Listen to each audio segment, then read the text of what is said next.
Imagine you're adrift at sea, not in a raging storm, but under a calm, silent sky. This was the reality for Mikhail Pichugin in August 2024. His boat engine died in the vast Sea of Okhotsk, turning a simple trip into a 67-day nightmare. The days blurred into one another.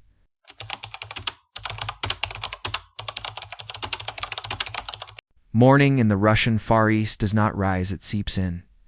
A pale metallic light spreads across the coastline of Sakhalin Island, flattening color, quieting edges, turning the Sea of Okhotsk into a sheet of brushed steel. The air smells of salt and cold minerals. No storm warnings, no dramatic omens, just stillness, the kind that lowers your guard. A small inflatable boat pushes away from shore. On board is Mikhail Pichugin, 46 years old, moving with the practical calm of a man who knows water but does not fear it. Beside him, his 49-year-old brother checks supplies, food packed with measured optimism. Water containers stacked with quiet confidence. A 15-year-old nephew watches the open sea with the restless curiosity of youth, scanning for whales, not danger. This is not a voyage. It is an outing, a day trip, a memory in the making.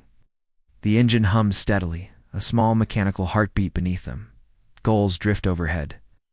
The coastline shrinks, but not alarmingly. Distances here deceive gently.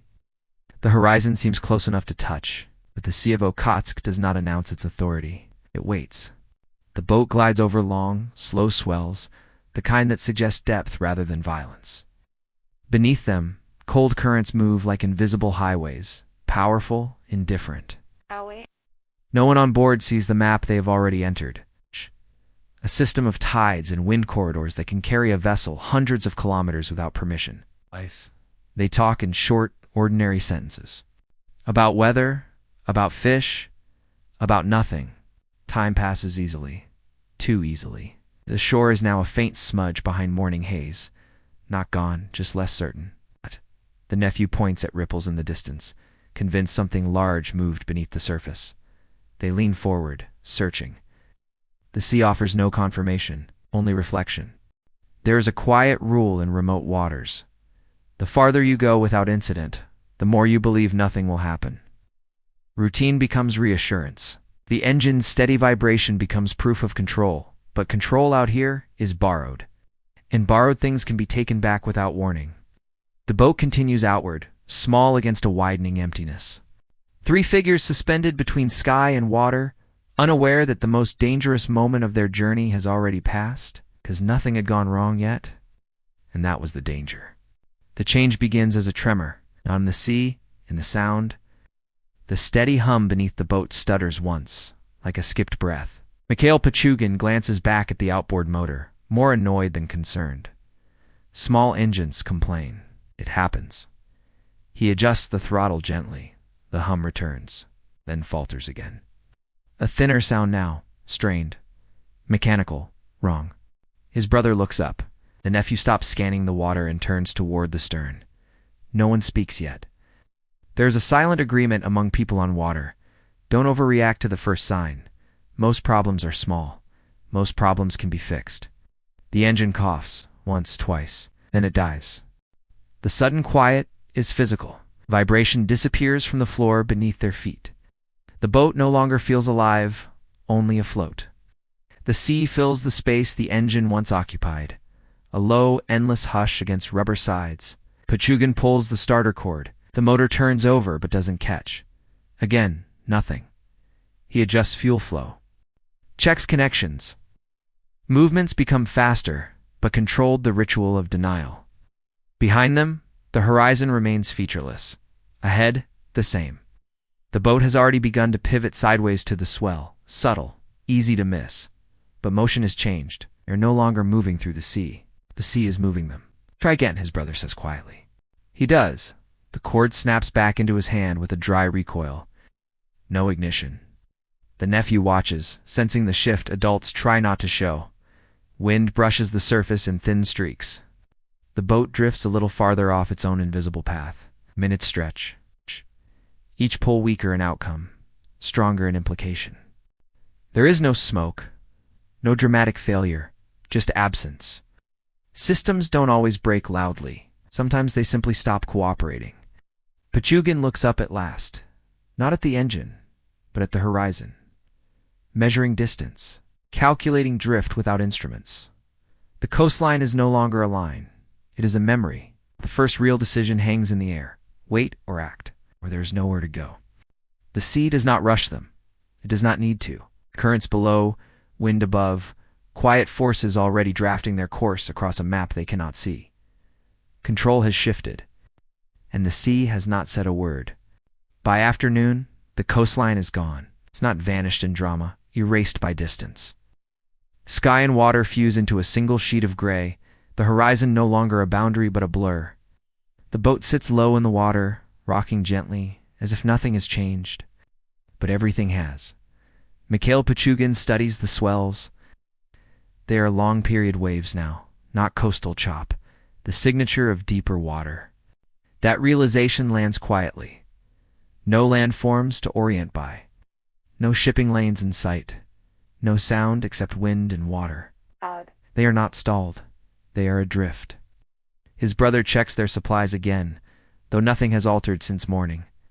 The act as psychological inventory creates the illusion of control. Food for 2 weeks, around 5 gallons of water, enough if rescue comes soon. The math works only under one condition: time must stay short. The nephew asks how long engines usually take to restart after cooling down. The question floats between them. Pichugin answers evenly, calm voice, practical tone. But he no longer pulls the starter cord because he knows. The boat rotates slowly with the current, bow drifting off its previous heading. The sea surface looks calm, but it is moving a conveyor belt beneath them, invisible, persistent. Cold northern currents do not argue, they carry. Clouds thicken, light flattens further. Afternoon loses its shape, sliding toward evening without ceremony. Temperature drops subtly, the kind you feel first in your hands. Distance now behaves differently. It expands. They scan the horizon every few minutes, expecting a silhouette cargo ship, trawler, anything with height. But the sea remains empty, a stage without actors. As the first night approaches, a deeper realization settles in. Rescue, if it comes, will not be accidental. Someone must be looking. Someone must know where to look. Out here, chance is not strategy. The nephew grows quieter. His brother stares at the water as if it might offer instruction.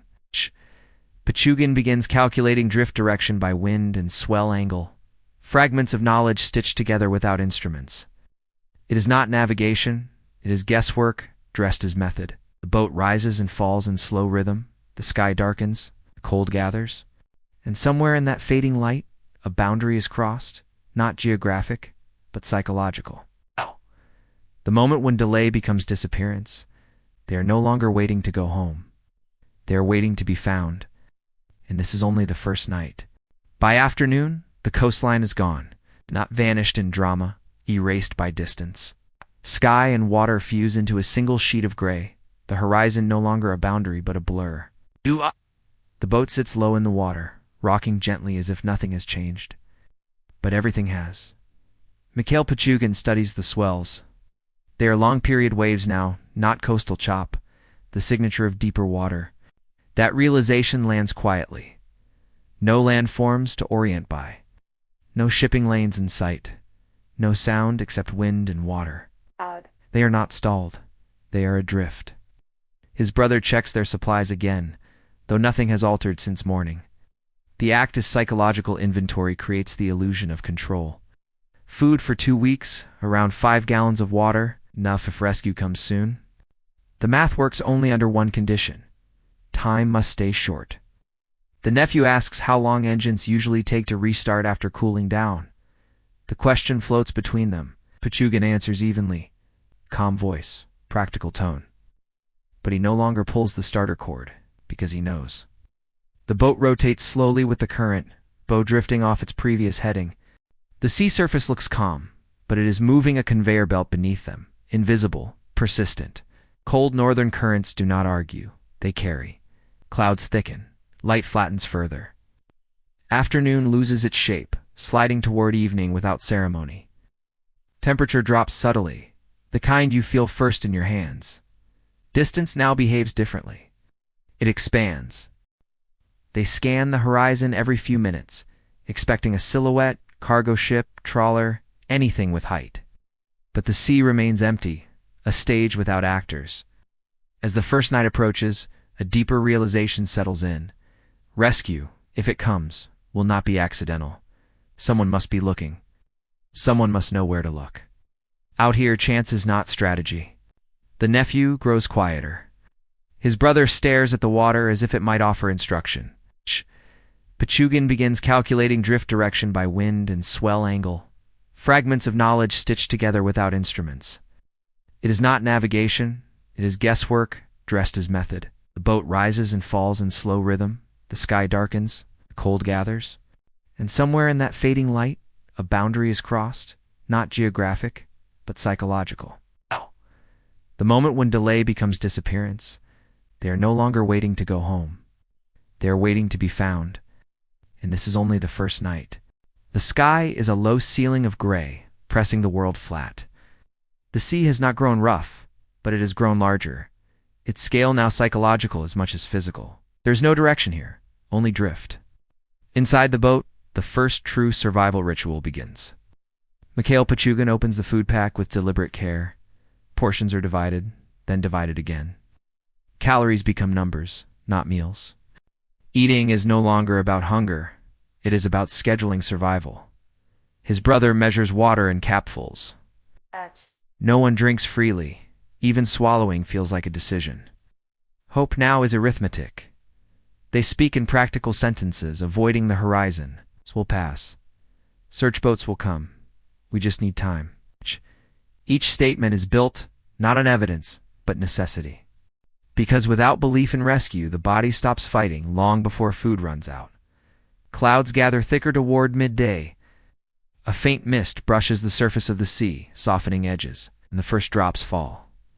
Rain. They move quickly, turning containers, cupping hands, using every surface to catch what falls from the sky. The nephew laughs once, a short, surprised sound, as if the weather itself has taken their side. Water collects slowly, unevenly, but enough to stretch the equation a little further. For a moment, morale lifts. Rain is not just water, it is proof the world still interacts with them. But the sea remains unchanged beneath it, cold, heavy, indifferent. The boat continues its silent migration across unseen currents. There are no ships on the horizon, no aircraft noise above, just 3 people, drifting between weather systems. As evening approaches again, the conversation thins. Energy is conserved, not just physically, but emotionally. Speaking costs something now. Laughter costs more. They eat less than planned, save more than they should. The human instinct is to prepare for tomorrow, even when tomorrow is an abstraction. The nephew stares at the clouds long after the rain stops, as if willing them to return. His brother checks the water containers again. Pichugin watches the swells, trying to read motion from pattern. The system they have built, rationing, collecting, waiting, is fragile. It depends on one assumption, that rescue is coming. And the longer the horizon stays empty, the more expensive that belief becomes. The decline does not arrive all at once. It seeps in. By now, days have blurred into one another, marked only by light and dark, hunger and waiting. The Sea of Okhotsk has not grown violent, and that is the cruelty. Calm water offers no urgency, no dramatic villain to fight. Just slow subtraction. Mikhail Pichugin feels it first in his hands, a faint trembling when he grips the side rope. Muscles beginning to consume themselves. The body, faced with shortage, quietly starts eating its own strength. His brother speaks less. Movements become economical, stripped of anything unnecessary. Even turning to scan the horizon looks like effort now. Nephew still watches the distance, but longer gaps appear between his questions. Youth does not protect against starvation, it only delays the understanding of it. Wind sharpens. Not strong, but colder. It cuts through damp clothing, stealing heat that food can no longer replace. Sleep offers no recovery. It is shallow, broken by the boat's motion, and the constant need to adjust posture against stiffness and pain. The first missed meal happens without discussion. No announcement, no vote. It's just a quiet, mutual understanding that the math no longer works the way it did. They drink rainwater sparingly, though thirst lingers like a background noise in the body. Energy conservation becomes the new strategy. The sea continues its indifferent transport, swells rising and falling with mechanical rhythm. Beneath them currents pull steadily northward, though none of them can see the direction of their fate. The boat is not traveling, it is being carried. The nephew shivers more often now, shoulders narrower, eyes slower to focus. Pichugin notices, but there are no tools left to fix what is happening. No spare parts for the human system. Time stretches in strange ways. Minutes feel long. Days vanish. Conversation fades to essentials. Drink, rest, wait. Words become survival tools, used only when needed. And in the growing quiet, a new awareness settles among them. This is no longer an inconvenience, no longer a delay. The sea has begun collecting its debt, and the first payment is almost due. The morning he stops responding, the sea is calm. No waves crashing, no storm clouds, just a flat gray sky and a surface that rises and falls with indifferent rhythm. Suffering rarely arrives with spectacle. Sometimes it unfolds under quiet light. The 15-year-old no longer watches the horizon. Mikhail Pichugin notices the change in stages, slower movements, longer silences, eyes that no longer track motion. Starvation has a sequence. First weakness, then confusion, then withdrawal, as if the body is already practicing departure. Drink, Pichugin says gently, holding the collected rainwater near his lips. The boy swallows, but barely. Even that effort seems distant to him now, like a task being done for someone else. His brother watches, saying nothing. There are no instructions left to give, no strategy to apply. Food is nearly gone. Water depends on weather. Strength is not returning, it is leaving. The sea continues its slow breathing around them. Hours pass. The boy's head rests against the rubber side of the boat, eyes half open, focused somewhere beyond the sky. His breathing becomes shallow, spaced too far apart. Pichugin keeps speaking to him, voice steady, as if conversation could anchor him here. It cannot. The moment is quiet, no dramatic last words. Just a final exhale that does not return. Silence deepens. Out here, there is no ceremony, no distance between life and aftermath. One moment a person occupies space, the next absence does. The boat feels smaller, the air heavier. His brother turns away, shoulders shaking once, then going still. Grief on open water has nowhere to go. It cannot expand outward. It stays inside, pressing against bone. Pichugin closes the boy's eyes with careful fingers. Duty replaces shock. Survival does not pause for mourning. But something fundamental has shifted. Till now, they were 3 people fighting a hostile environment. Now they are 2 men in a boat that feels too quiet, too still, carrying a loss that weighs more than hunger. The sea does not react. It does not mark the moment. It simply keeps moving them farther from the world they knew, and this is where hope begins to fracture. After death enters a small space, everything rearranges itself around it. The boat feels heavier now, not in weight, but in atmosphere. The silence left behind is not empty. It presses in. The sea moves as it always has, long, slow swells in different rhythm. But inside the boat, something has broken that cannot be repaired. Mikhail Pichugin watches his brother carefully. Grief on land has room to disperse. Out here it circles back, amplified by isolation. His brother sits hunched, eyes fixed not on the horizon, but somewhere near his own hands. Food is offered. Shakes his head once. Eat, Pichugin says, voice steady, practical. A command disguised as encouragement. No response. Starvation is no longer the only threat. Surrender's entered the boat, quiet, persuasive, logical. When hope fractures, the body listens. Hours pass in near stillness. The brother drinks only when pressed, even then, reluctantly. His movements slow, then shrink, until he seems folded into himself, as if trying to take up less space in a world that has become too large. Night comes again, and with it cold. The wind bites sharper. Pichugin adjusts their coverings, checks the water containers, scans the horizon by habit rather than expectation. Every action now is mechanical survival, stripped of optimism, speaks through the darkness. Small things, memories, instructions that don't need giving, words meant not to inform, but to tether. But grief is heavier than hunger. By the time morning light seeps back across the sea, his brother's breathing is shallow, irregular, eyes unfocused. The body has begun its quiet shutdown, not from lack of food alone, but from absence of will. Pichugin grips his shoulder. Stay with me. The plea is firm, urgent, human. The sea answers with wind. The final breath is softer than the first death, but more devastating. Because this time, it is not only life that leaves the boat, it is companionship, witness, shared resistance.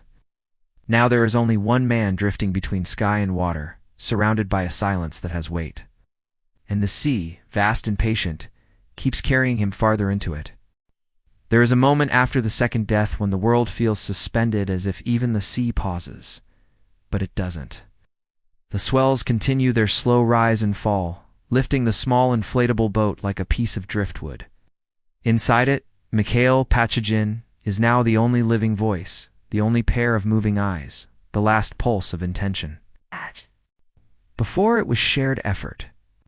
Now it is resistance against collapse, physical, mental, existential. Duty comes first. With careful, deliberate movements, he secures the bodies so they will not slip into the sea. It is not only practicality, it is refusal. A way of keeping memory anchored in a place where everything else drifts. The act costs strength he does not have, but he does it anyway. Then the waiting returns. Time loses structure completely. Daylight and darkness become passing conditions, not markers. Hunger is constant now, but dull, like background noise in the body. His stomach no longer protests loudly. It has accepted its new reality. His muscles have begun to disappear. When he shifts position, it feels like moving a stranger's limbs. Hands thinner, knees sharper, energy measured in fragments. Even lifting his head to scan the horizon requires intention. Rain becomes everything. When clouds gather, he prepares containers with ritual focus.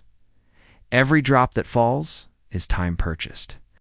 Every missed shower is debt. The sea remains calm, almost gentle in appearance. That is its cruelty. No visible enemy, no moment to fight. It's just endless exposure, steady drift, slow erosion of the human system. Thoughts simplify. No future plans, no memory loops, just immediate needs. Water, stillness, warmth when possible. Survival narrows to instinct. Yet something refuses to shut down. A quiet directive beneath exhaustion. Stay alive. He watches the sky more than the sea now, not for beauty, for aircraft, for shape, for interruption. The horizon is no longer scenery. It is a verdict waiting to happen. The boat rises and falls, carrying one living man and the weight of two losses across a map he cannot see. He is no longer enduring days. He is enduring moments. And somewhere beyond the gray edge of the world, something is moving toward him, though he cannot know it yet. By now, the sea and sky have become one continuous surface. There are no edges left in Mikhail Pichugin's world, only gradients of gray. The slow lift and fall of water, and the mechanical rhythm of survival reduced to its barest form. Drink when rain allows. Move as little as possible. Stay conscious. His body is no longer a reliable ally. Muscle has thinned. Movements lag behind intention. Even sitting upright feels like a task with consequences. But the mind still performs one ritual, again and again. Scan the horizon. Not with hope, with discipline. Morning light is weak, filtered through a ceiling of cloud. Visibility stretches, but detail does not. The sea looks endless and empty. Then, something interrupts the line. At first, it is nothing more than a vertical smudge in the distance, too thin to be land, too still to be a wave. He blinks, unsure whether his eyes are inventing relief. He watches, waits. The shape remains. Far enough that sound does not carry. Large enough to exist outside imagination. Moving on a course that does not yet include him, Pichugin tries to raise an arm. It lifts halfway, trembles, falls. He tries again, slower, forcing the motion. His voice is a dry rasp, barely air. No flares, no mirror.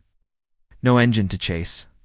The boat beneath him is small, gray against gray water, fragment in a landscape designed to swallow fragments. On the fishing vessel, eyes scan the surface the way crews do, trained to notice anomalies. But the drifting inflatable, low and still, resembles debris. Marine trash, a lost buoy, something to avoid, not approach. The ship continues. Seconds stretch into something unbearable. This is the final cruelty of distance. Not that rescue is impossible, but that it can pass within sight. Pichugin forces one more movement, rocking the boat slightly.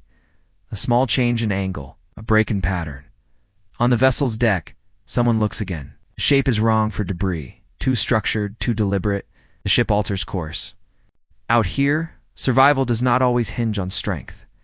Sometimes, it depends on being seen. The ship grows larger, slowly, like reality returning. For Mikhail Pichugin, distance no longer feels measurable. His vision narrows at the edges, light too bright, sound too far away. But the shape on the water is undeniable now. Steel against gray, structure against chaos. The fishing vessel closes in. Voices carry across the water, urgent but controlled. Lines are thrown. Hands reach. The inflatable boat bumps against metal hull, rubber against steel. The first solid contact in 67 days. When they lift him, his body does not cooperate. It folds more than it stands. Weight gone, strength gone. Skin cold, drawn tight over bone. But consciousness remains fragile, flickering. He is wrapped in blankets. He's given water in careful amounts. Questions are asked, but answers come slowly, broken by exhaustion. The crew moves with quiet efficiency. Professionals who know the sea gives life back reluctantly. Behind him, the boat remains, carrying what the journey cost. The Sea of Okhotsk stretches outward, unchanged, as if nothing significant has occurred. No mark on its surface, no memory of suffering. Nature rarely records what it takes. But the world beyond the water does. As the vessel turns toward the Kamchatka Peninsula, rescue becomes transition, not conclusion. Survival is confirmed, but stories do not end at survival. They begin to branch. Medical recovery will come. Strength may return in part. But questions follow the shoreline. Investigations, responsibility, scrutiny over decisions, made before the engine ever fell silent. On land, survival is measured differently. Pichugin lies still beneath layers of fabric, eyes half closed, breathing shallow but steady. Around him, men speak in low tones, boots striking metal deck. Engines humming, the sound of civilization, structured and loud after weeks of emptiness, has crossed back into the human world. But some journeys do not end when the body is saved. Some continue in memory, in loss, in consequence, long after the sea has let go. And for him, that part is only beginning.